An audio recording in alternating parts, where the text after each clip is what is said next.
South కొరియాలో ఉండే రాజ్ అనే ఒక ఇండియన్ యూట్యూబర్ తన ఫ్రెండ్స్ తో కలిసి ఒకసారి క్లబ్ కి వెళ్ళాడు. అక్కడికి వెళ్ళగానే అక్కడ ఉన్న సెక్యూరిటీ గార్డ్ ఇండియన్స్ కి అలౌ లేదని మొహం మీన్నే చెప్పేశాడు. 그룹은 입장할 수 있어요. 그룹. 근데 This is rule. It's a racism. 야, 무슨 말인지 아는데 경찰 Indians not allowed, Muslim not allowed. South కొరియాలోని సియోల్ మరియు దైగు సిటీలో ఉన్న అనేక క్లబ్స్ లలో ఇలాంటి బోర్డ్స్ ఇప్పుడు కనబడుతున్నాయి. इसमें हिंदू भी लिखा है भाई. అక్కడ నివసిస్తున్న మన ఇండియన్స్ అందరూ చాలా దారుణమైన డిస్క్రిమినేషన్ ని ఎదుర్కొంటున్నారు. యాక్చువల్లీ అన్ని చోట్ల ఇలా లేనప్పటికీ గ్రౌండ్ రియాలిటీ మాత్రం ఇదే. ఇప్పుడు సౌత్ కొరియాలో జరుగుతున్న డిస్క్రిమినేషన్ ఏ లెవెల్లో ఉందంటే మీకు ఒక ఎగ్జాంపుల్ చెప్తాను. మీరు ఎప్పుడైనా ఒక షాపింగ్ మాల్ కి వెళ్ళారనుకోండి, అక్కడ వెళ్ళి బట్టలు చూడగానే అక్కడ ఉన్న షాప్ ఓనర్ వచ్చి ఆ బట్టల్ని క్లీన్ చేయడం మొదలెట్టాడు అనుకోండి, మీరు ఎలా ఫీల్ అవుతారు? మనం చాలా దారుణంగా ఫీల్ అవుతాం. అంత దారుణంగా అక్కడ డిస్క్రిమినేషన్ ఎదుర్కొంటున్నారు మన Indians. For shopping, when we look at the dresses and all, then they be like, they come very fast, like they'll be sitting and relaxing. They just come dash out and they're like, dust it. Okay, I'm not buying. ఒక్క ఇండియన్సే కాదు, 10 మంది foreigners లో 9 మంది కూడా ఇలాంటి discrimination నే ఎదుర్కొంటున్నారు. LG, Samsung, Kia, Hyundai ఇలా మనం నిత్యం వాడే టాప్ బ్రాండ్స్ అన్ని కూడా సౌత్ కొరియాకి చెందినవే. అలాగే అక్కడ వెల్ ఎడ్యుకేటెడ్ పీపుల్ ఉంటారు. 98% లిటరసీ రేట్ ఉన్న దేశం సౌత్ కొరియా. అలాంటి చోటు నుండి ఇలాంటి బిహేవియర్ మనం ఎక్స్పెక్ట్ చేయగలమా? కొంచెం విచిత్రంగానే ఉంటుంది. ఎక్కడ ఉన్న సౌత్ కొరియా వరకు ఎందుకు, మన ఆంధ్రప్రదేశ్ రాష్ట్రంలోని అనంతపురం జిల్లాలో కియా మోటార్స్ దగ్గర జరిగిన ఒక ఇన్సిడెంట్ గురించి చెప్తే వాళ్ళు మన పైన ఎంత వివక్ష చూపెడతారో మీకు అర్థమవుతుంది. ఇది నేను చెప్తుంది కాదు, ద వైర్ అనే ఒక న్యూస్ వెబ్సైట్ స్టింగ్ ఆపరేషన్ చేసినప్పుడు బయటపడ్డ నిజాలు. కియా మోటార్స్ వెలిసినప్పుడు దాని చుట్టుపక్కన కొన్ని కొరియన్ రెస్టారెంట్స్ కూడా వెలిసాయి. అందులోకి స్టింగ్ ఆపరేషన్ చేయడానికి ద వైర్ అనే న్యూస్ వెబ్సైట్ వెళ్ళినప్పుడు తెలిసిన నిజం ఏంటంటే అక్కడున్న లోకల్స్ ని ఎవరిని కూడా ఆ రెస్టారెంట్ లోకి రానివ్వట్లేదని. This is only for Koreans, huh? Only for Koreans. Why? Why that policy? Why that policy?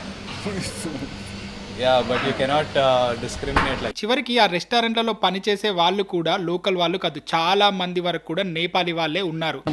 आप इधर ही काम करते हैं? जी. अच्छा, तो आप तो इंडियन है? नहीं, नेपाल है. దీన్ని బట్టే అర్థమవుతుంది మన సొంత గడ్డపైనే మనకి ఇంతలా డిస్క్రిమినేషన్ జరిగింది వాళ్ళ వల్ల అంటే ఇంకా సౌత్ కొరియాలో ఉన్న మన ఇండియన్స్ పరిస్థితి ఏంటో మీరు అర్థం చేసుకోవచ్చు. సౌత్ కొరియాలో ఉండే రాజ్ అనే ఒక ఇండియన్ యూట్యూబర్ తన ఫ్రెండ్స్ తో కలిసి ఒకసారి క్లబ్ కి వెళ్ళాడు. అక్కడికి వెళ్ళగానే అక్కడ ఉన్న సెక్యూరిటీ గార్డ్ ఇండియన్స్ కి అలౌ లేదని మొహం మీన్నే చెప్పేశాడు. 그룹은 입장할 수 있어요. 그룹. 근데 This is rule. It's a racism. 야, 무슨 말인지 아는데 경찰 ఆ తర్వాత అక్కడి నుంచి ఇంకొక క్లబ్ కి వెళ్ళగానే అక్కడ ఏకంగా ఒక నోటీస్ బోర్డే కనబడింది, ఇండియన్స్ ఆర్ నాట్ అలౌడ్ అని.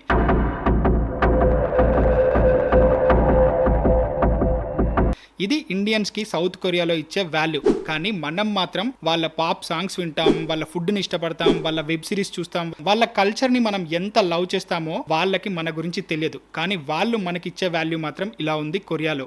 ఇంత జరుగుతున్నా కూడా అక్కడున్న కొరియన్ పీపుల్ ఎవరు మనకు మద్దతుగా నిలవట్లేదు. కానీ అదే ఒక కొరియన్ యూట్యూబర్ ముంబైకి వచ్చినప్పుడు అక్కడున్న కుర్రోళ్ళు మిస్బిహేవ్ చేస్తే పక్కనే ఉన్న ఒక వ్యక్తి వచ్చి ఆమెను సేవ్ చేశాడు. ఆ తర్వాత పోలీసులు ఆ కుర్రోళ్ళని కూడా అరెస్ట్ చేశారు. సోషల్ మీడియాలో కూడా ఆ యూట్యూబర్ కి మన వాళ్ళందరూ మద్దతుగా నిలిచారు.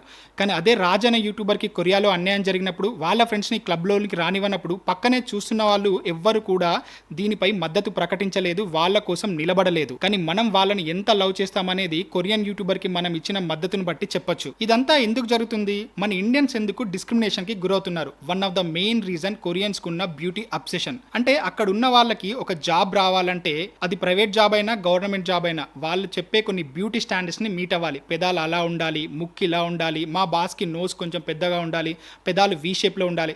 ఇలాంటి పిచ్చి పిచ్చి రీజన్స్ అన్ని ఎవరైతే ఫుల్ఫిల్ చేస్తారో వాళ్ళకు మాత్రమే అక్కడ అది ప్రైవేట్ సెక్టార్ అయినా గవర్నమెంట్ సెక్టార్ అయినా జాబ్స్ వస్తాయి. దాన్ని మించి వాళ్ళు చెప్పిన కండిషన్స్ ని సాటిస్ఫై చేయకపోతే అస్సలు జాబ్ రాదు. ఇంతలా కొరియన్స్ కి ఒక బ్యూటీ అబ్సెషన్ అనేది ఉంటుంది. ఈవెన్ అక్కడున్న గవర్నమెంట్ కూడా ఇలాంటి కండిషన్స్ ని బాహాటంగానే సపోర్ట్ చేస్తుంది. వీళ్ళు పెట్టే బ్యూటీ స్టాండర్డ్స్ మన ఇండియన్సే కాదు ఏ ఇతర కంట్రీ వాళ్ళు కూడా meet అవ్వలేరు.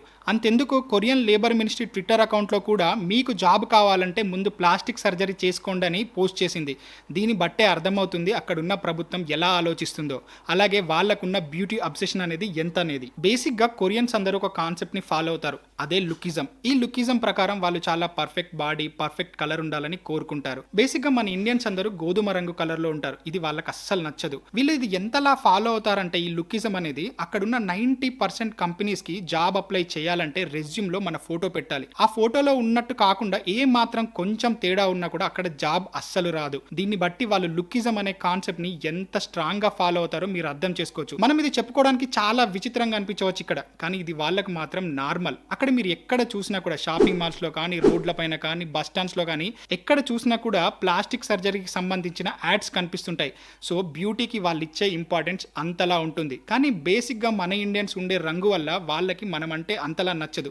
This is one of the main reason మనల్ని వాళ్ళు డిస్క్రిమినేట్ చేయడానికి. ఇక రెండవ రీజన్, బేసిక్ గా కొరియన్స్ చాలా వెల్ ఎడ్యుకేటెడ్ పీపుల్. ఇక్కడ 98% లిటరసీ రేట్ ఉంది, కానీ దానికి తగ్గట్టే 20% పైన అన్ఎంప్లాయ్మెంట్ రేట్ ఉంది. బేసిక్ గా చాలా దేశాల్లో ఎక్కువగా చదువుకున్న వ్యక్తులు చిన్న చిన్న పనులు చేయడానికి ఇష్టపడరు. దీనికి కొరియా కూడా ఏం అతీతం కాదు. ఇక్కడ అనేక సెక్టార్లలో మ్యాన్ పవర్ అనేది చాలా అవసరం ఉంది. లైక్ ఫార్మింగ్ లో కానీ, వేస్ట్ డిస్పోజల్స్ లో కానీ, అలాగే హార్బర్ లో పనిచేయడానికి కానీ. దీనికి అక్కడ ఉన్న కొరియన్స్ ఎవరు వర్క్ చేయడానికి ఇష్టపడరు, ఎందుకంటే దే ఆర్ వెల్ ఎడ్యుకేటెడ్. ఇలాంటి చిన్న చిన్న వర్క్స్ చేయడానికి అనేక దేశాల నుంచి ప్రజల్ని దిగుమతి చేసుకుంటుంది కొరియా ప్రభుత్వం. అందులో మన ఇండియన్స్ కూడా ఉన్నారు. ఇలా చిన్న చిన్న జాబ్స్ లో మన వాళ్ళు ఉండడం, అలాగే వాళ్ళకున్న బ్యూటీ అబ్సెషన్, దీంతో పాటు మన దేశం యొక్క గొప్పతనం వాళ్ళకి సరిగ్గా తెలియకపోవడం బికాస్ ఆఫ్ మనకున్న డిప్లొమాటిక్ రిలేషన్షిప్ వల్ల.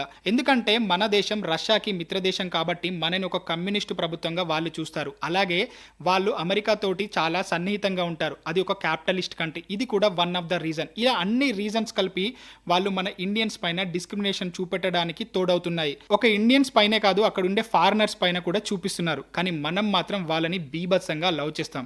తెలుసు కదా, Korean dramas, web series and అలాగే వాళ్ళ ఫుడ్ ని కూడా మనం లవ్ చేస్తాం. అయితే అక్కడున్న Korean institute for economy policy అనే ఒక సంస్థ చేసిన సర్వేలో ఇండియన్స్ ని మేము అండర్ డెవలప్డ్ గా, అలాగే ఓల్డ్ ఫ్యాషన్డ్ గా అండ్ అన్సేఫ్ గా చూస్తామని కూడా చెప్పారు. దీన్ని బట్టి అర్థమవుతుంది వాళ్ళు మనల్ని ఎలా ట్రీట్ చేస్తున్నారు. అయితే మీకు ఒక డౌట్ రావచ్చు, ఇంత జరుగుతున్నా కూడా అక్కడి ప్రభుత్వాలు దీనికోసం ఎలాంటి చర్యలు తీసుకోవా అని. ఒకసారి ఒక ప్రభుత్వం యాంటీ డిస్క్రిమినేషన్ బిల్ ని తీసుకొచ్చింది, కానీ అక్కడున్న పెద్ద పెద్ద కంపెనీలు ప్రొటెస్ట్ చేయడంతో వాళ్ళు దాన్ని ఉపసంహరించుకోవాల్సి వచ్చింది. ఎందుకంటే చాలా దేశాల్లో పెద్ద పెద్ద కంపెనీలే పొలిటికల్ పార్టీస్ కి ఫండ్స్ ఇస్తాయి. ఇవన్నీ మనకు తెలిసినవే.